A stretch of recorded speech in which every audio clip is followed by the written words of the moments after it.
സ്ഥലം നൂറിനാട് പാറ്റൂരാണ്. അവിടെ ഒരു ഗംഭീര താമരപ്പാടം ഉണ്ട്. എല്ലാരെയും കാത്തിരിക്കുന്നു. കൂടുതൽ പറയുന്നില്ല, കാണാം. ആലപ്പുഴയുടെയും പത്തനംതിട്ടയുടെയും അതിർത്തി പങ്കിടുന്ന നൂറനാട്ടെ കരിങ്ങാലിപ്പാട ശേഖരത്തിലാണ് കാഴ്ച.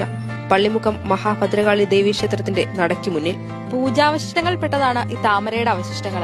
അങ്ങനെ ഒരു ദിവസം പൂജാരി തന്നെ ഈ കുളത്തിന് സമീപത്ത് കൊണ്ടിട്ടു. അതിങ്ങനെ വർഷങ്ങൾക്ക് ശേഷം പടർന്ന് വലിയൊരു താമരക്കുളമായിട്ട് മാറി. കഴിഞ്ഞ 2 വർഷമായാണ് താമരകൾ ഇത്രയധികം പൂത്തുലഞ്ഞതെന്ന് നാട്ടുകാർ. കരിങ്ങാലി പുഞ്ചയുടെ ഭാഗമായിട്ട് വരുന്ന ഭാഗമാണ് ഇത്. ഇതിന്റെ 3 സൈഡും നെൽകൃഷികൾ ചെയ്തുകൊണ്ടിരിക്കുന്ന സ്ഥലമാണ്. ഇപ്പം കൊയ്ത്ത് കഴിഞ്ഞതേ ഉള്ളൂ. ഈ കൊയ്ത്ത് കഴിഞ്ഞ സമയത്താണ് ഈ താമര കിളിച്ചു വരുന്നത്. എല്ലാ പ്രാവശ്യവും ഇതിലും ഭംഗിയായി ഒരുപാട്, ഇപ്രാവശ്യം ഇച്ചിരി കുറവുണ്ടെന്ന് തോന്നുന്നു.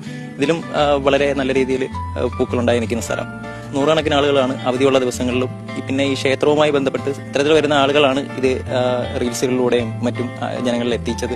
അങ്ങനെ ഒരുപാട് ആളുകൾ ദിവസവും ഇത് കാണാനായിട്ട് ഇവിടെ എത്തിച്ചേരുന്നു. ഫോട്ടോഷൂട്ടിന് ഇറങ്ങുന്നവർ വേഗം പോന്നോളൂ. അടുത്ത മാസം പൂക്കൾ കൊഴിഞ്ഞേക്കാമെന്നാണ് നാട്ടുകാർ പറയുന്നത്.